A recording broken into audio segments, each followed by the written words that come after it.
Nicole Ball has joined us today to speak about public expenditure management and security sector reforms.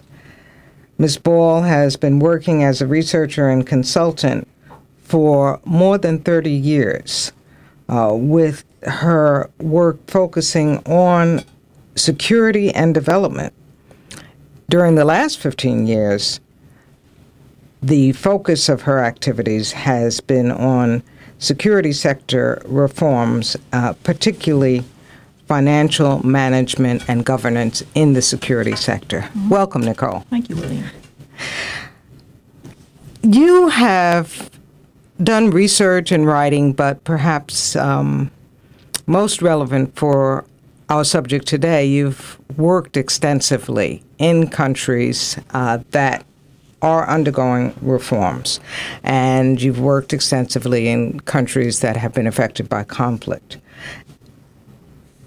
If you look back on that experience, do you feel that public expenditure management can play a role in shaping links between security and development? Yes, I believe it can. If we accept that providing a safe and secure environment for all people in a country is an essential co-condition of development, then an important aspect of creating that environment is allocating resources and spending money in ways that are most likely to achieve that outcome. And that's what public financial management is all about. It's identifying priorities, allocating resources against those priorities, and ensuring that resources are actually spent in the amounts and for the purposes intended. And additionally, if money is diverted from those intended purposes, corrective action should be taken to prevent that diversion from occurring again in the future.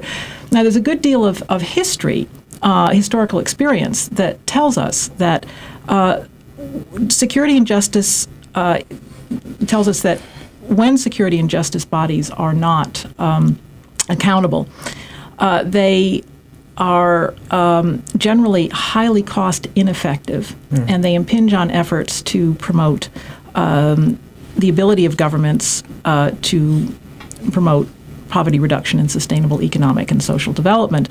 And they do that by failing to provide the necessary environment of security and accessible justice. And in fact, in these kinds of environments, security and justice bodies can be a major source of insecurity and a lack of justice for large parts of the population. So then much of your work really involves reforming those sectors and well, yes, I mean, it would be nice. Helping countries to guide those reforms. Actually, a lot of what I do is to work with the donors who work with those countries and to help the donors shape their approach to these issues and to understand the most effective ways of approaching these kinds of issues. So I've worked specifically. Not too many donors are that interested in financial management, unfortunately, in the security sector. We can come to that later, perhaps. But the World Bank, to some extent, and DFID in the UK to some extent. And so I've worked with them a bit on that. I've worked more broadly on their policies towards security sector reform as well. But many donors and many international organizations are interested in good governance, and they're interested in economic development. Do you feel that institutions in the very process of budgeting can help guide countries towards those objectives and place incentives that promote good governance and economic development? Ideally, I think yes, because if you have professional security and justice bodies, they will want to maximize their ability to do their job well.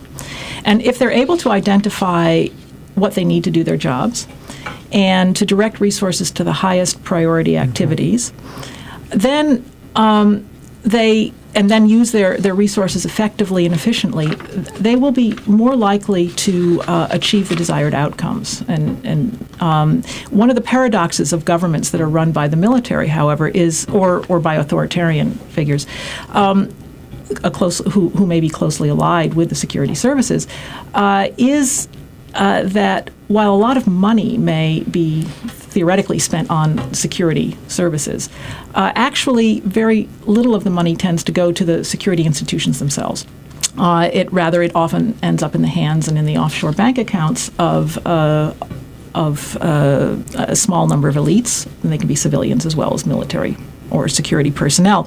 So the security institutions themselves are often hollowed out, and the people in a country end up with the worst of both worlds. So they end up with a lot of money that's ostensibly been spent on providing them with security, but they end up with security bodies that are incapable of providing them actually with that security.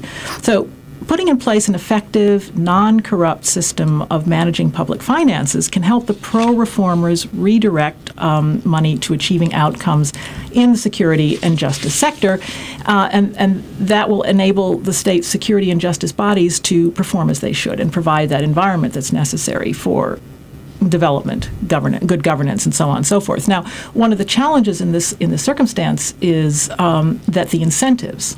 You spoke of incentives. The incentives for those who control the old system are largely negative. The incentives, the incentives to reform are largely negative, because if the old system allows you to report a large number of ghost employees, for example, or skim off from contracts, for everything from food and uniforms to weapons and ammunition, you don't have a big incentive to change.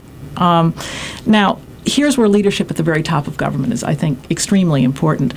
And let me give you the example of the National Directorate of Security in Afghanistan. Afghanistan does have one of the most corrupt governments on the face of this earth. I spoke with the head of the NDS 4 years ago precisely on this issue, and he told me that his organization had cleaned out all of its ghost employees, and he'd put in place a system of procurement that did not engage in corruption. Now, last month I was back in Afghanistan, also looking at public expenditure issues, and I started asking people about the NDS because it was interesting to know whether or not this was actually the case. In other words, had this happened and had it been sustained? And I was told that the NDS is considered something of a success story in terms of rooting out corruption.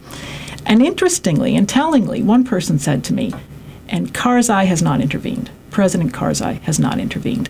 And this suggests that there's two elements that you need to have here, really. One is a reform-minded minister, and the second is a head of government who supports that minister against powerful opponents, because believe me, they are powerful opponents. So that may be working well. I mean, the NDS is the intelligence service, so it's hard to get a lot of information, but the sense is that it's working well. Now, unfortunately, it hasn't really happened with the other security bodies in Afghanistan. However, there are some signs that the new Minister of Interior is similarly reform-minded, and that President Karzai might let him get on with combating corruption. But it's still early days. One can't tell there. But that's the kind of situation you see.